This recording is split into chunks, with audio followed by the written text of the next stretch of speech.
Hola, hola, ¿cómo estás? Yo soy Tati Uribe, mucho gusto, y hoy tengo el privilegio de traerte un video muy especial porque vamos a estar en entrevista exclusiva con Diego Di Tomasso. Él es el cofundador y jefe de operaciones de Over, el metaverso de realidad aumentada. Yo en este canal te he compartido varias veces lo que pienso del metaverso y también te he compartido mi proceso al invertir en el metaverso de Over, y alguien me dejó un comentario en ese momento de, oye, ¿por qué no haces una entrevista al fundador de Over? Y yo dije, bueno, esto parece ser un gran reto, se ve difícil, pero voy a preguntar, nada pierdo con hacerlo. Y después de varios meses de planeación, hoy tenemos aquí con nosotros a Diego Di Tomasso. La entrevista la hicimos en inglés, así que voy a estar compartiendo así con visual a la cámara las preguntas que le hice, y luego vas a estar viendo sus respuestas, obviamente con subtítulos, porque realmente es un hombre brillante, ha estudiado un montón, ha tenido puestos muy interesantes y sobre todo ha trabajado con muchas startups unicornio, y pues tiene muchísimo que aportarnos. Lo primero que le pedí fue que nos contara un poco sobre él, quién es, qué ha hecho, y aquí tenemos su respuesta. That's great. So first of all, thanks for inviting me. And so my name is Diego Tomasso. I'm the co-founder and CEO of Over the Reality. And basically, in my past life, I've been doing very different things. So at the beginning, I was working in the fashion industry until 2012. Then started working with PwC. First in finance, then in operation, and then in open innovation, so combining startups with consolidated companies. And then finally, in 2018, I started this venture together with Davide Cutini, that is my co-founder. Basically, the way it happened is that we met at an event where we was talking about innovation. We start talking about crypto, because back then I was mining crypto, I was mining Ethereum. And he told me about this idea about building an augmented reality metaverse. And I thought was at the beginning, I thought that this was never going to work. And then basically we started talking about that together. We started writing down the white paper. And I mean, everything became clearer and clearer. And then here we are. So, yeah. Después de esto le pregunté qué es el metaverso, porque yo he hecho muchos videos sobre esto, pero estaba feliz y me sentía muy afortunada de conocer directamente su significado. This is a tough question. So yeah, metaverse is right now is a buzzword. So usually buzzwords doesn't mean that much anymore. No, even when you talk about blockchain, no, it means everything and nothing. But going back to basically to the history of this word, basically this comes from, as you know, probably from the book from Steve Nicholson, Snow Crash. So if we stick to that definition, basically a metaverse is a 3D world where you have a character, an avatar representation of yourself, and you can interact with other people. But right now, metaverse is also used with broader terms. So everything is metaverse. So from gaming, for example, Axie Infinity is called metaverse, or even like social media are called metaverse sometimes. Now, for example, Twitter is also called a metaverse. So my definition, I would say, is a little more strict, so closer to what basically is described in the novel from Stephenson. But yeah, I mean, we could also stretch a little bit this term, and also to because also I think it's important to think about the fact that yes, now we talk about a 3D metaverse. That is the stricter term. But at the end of the day, we already are in the metaverse in a broader term, because we spend so many hours of the day staring at a mobile phone to the screen, or working with a computer. And so I guess that most of us stare at the computer for most of their working hours. So in some way, we are already in the metaverse. What we are doing, we are moving from this 2D metaverse to a 3D metaverse where, I mean, the experience is more immersive. Seguido de esta pregunta, le hice la siguiente. Hoy el metaverso es una gran revolución. Me gustaría que nos contaras un poquito de historia, cómo nace esta idea de crear mundos virtuales. Humans started dreaming about building virtual worlds, since forever, let's say. And basically, I mean, in the last century, I mean, we started to have the technical capabilities to do this. And as we know, I mean, technology is accelerating so fast than now, then everything is happening in the last 20 years. I mean, I remember probably the first incarnation of the metaverse, like a 3D world, I mean, probably was Second Life. And if we think about that, it's like 15 years ago. And that was super early, actually, for this kind of technology. But still, I mean, we started doing that. Actually, we met Philip Dorsedale, that is the founder of Second Life, and we talked with him about it. I mean, in that case, probably it was 15 years too early for that. Because back then, if you wanted to do Second Life, you needed a very powerful computer and so on. And also, back then, we didn't have the blockchain. And so it was very difficult to build a system that was in some way self-sustainable. So where you can also have a means of exchange that is not basically managed by a single company and so on. You didn't have all of these Web3 components that are so important when you build an open metaverse. So a metaverse where basically assets can move between different metaverses and so on. So yeah, I mean, we have been trying to do that since we have the tools. And even earlier then we have the tools to do this, I would say. Ahora, quiero contarte que a mí me encanta todo este tema del metaverso, toda esta información me parece apasionante, pero cuando creé estos contenidos en mi canal, muchas personas me dijeron que esto era humo, que no tenía ninguna base, así que decidí preguntarle lo siguiente. Mucha gente dice que el metaverso es algo abstracto y que no hay ningún punto en invertir aquí. ¿Cuál es el valor que tiene invertir en el metaverso? Y esto nos respondió. The metaverse, I mean, when they ask me about the use cases in the metaverse, I mean, the first answer that comes to mind to me is that basically everything that we are already doing, for example, on the web, is going to happen in the metaverse. And also, again, I come back to Second Life, that basically was the first metaverse that we implemented in 3D way. I mean, also there was all these kind of jobs in that metaverse or businesses in the metaverse, like selling virtual real estate. That really happened already on Second Life, but actually also selling clothes for the avatars. Because our identity is a very important part, of course, of ourselves. And when we are in this virtual world, we want to express our identity just like we do in the physical world. So, I mean, the first things that will happen are the things that already happened in Second Life and the things that are happening right now on the web. So the way I see it is like basically bringing this information layer that now we actually interact with just with the 2D screen in a fully immersive 3D world. And so it's again abstracting even more. It's a new way that we will use to interact with information. And if we're talking about 3D versus 2D content, it's clear that there is a directionality over there, because we as human beings are used to live in a 3D world. I mean, our brain is wired to process 3D data. So when you present information in 3D to everybody, I mean, the way he processes it, the way he interacts with it is much more natural. And so it's like widening our capacity of understanding content and expressing ourselves. And so, yeah, I mean, I think it's just inevitable. It's just that the technology is more complex. And so that's why we don't see it yet. But basically everything will be 3D. Of course, we will keep reading probably.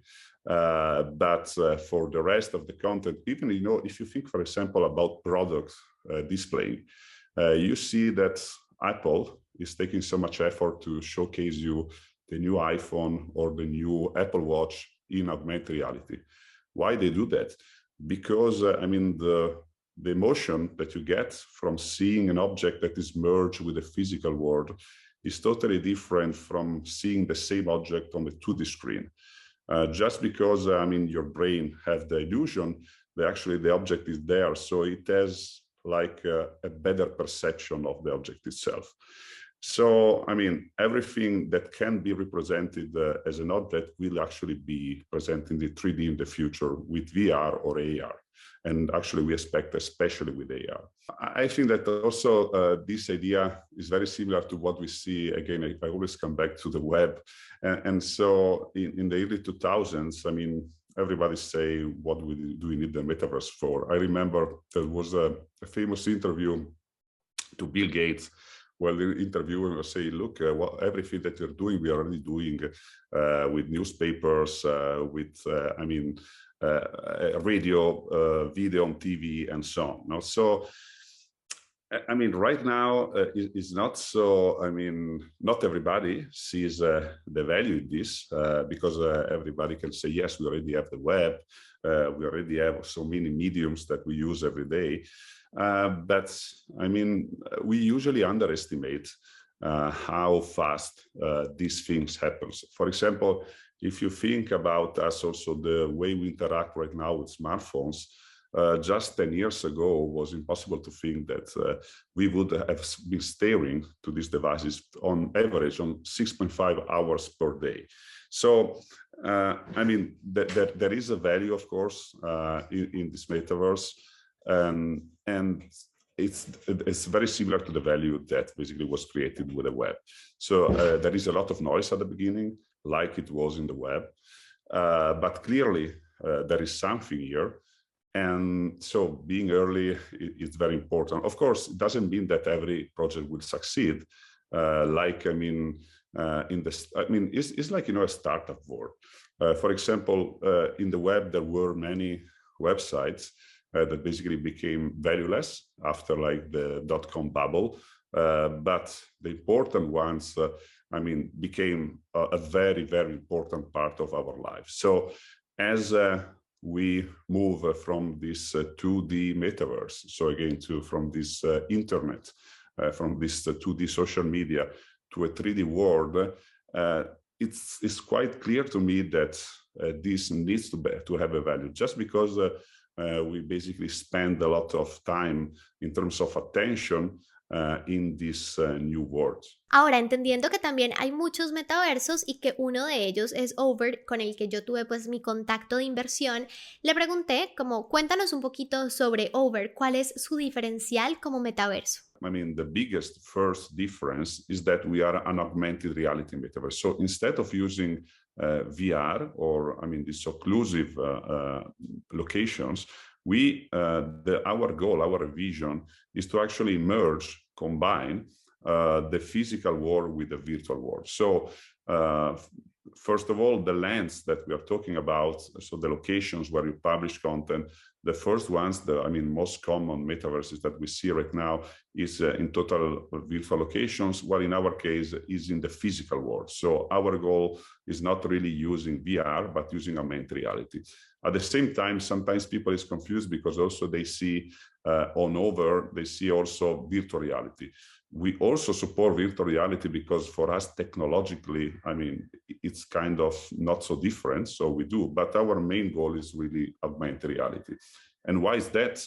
The reason why is that we believe that augmented reality will be much more bigger than virtual reality. That will be big anyway, but the point is that we are physical beings, so we go in places, we don't stay at home all of our day with some VR goggles that are occlusive on us. So we live in the physical space, and so information need to merge with this physical space. And the technology that actually allow for that is augmented reality. So, and also another important thing to say, I think that right now augmented reality is limited to the use of mobile phones. That is suboptimal. It's nice because everybody has one in his pocket, but of course, staring at the screen to see reality is good, but not perfect. But as soon as smart glasses will be out there will be an epiphany on what is actually the importance of augmented reality and the potential of it compared to virtual reality.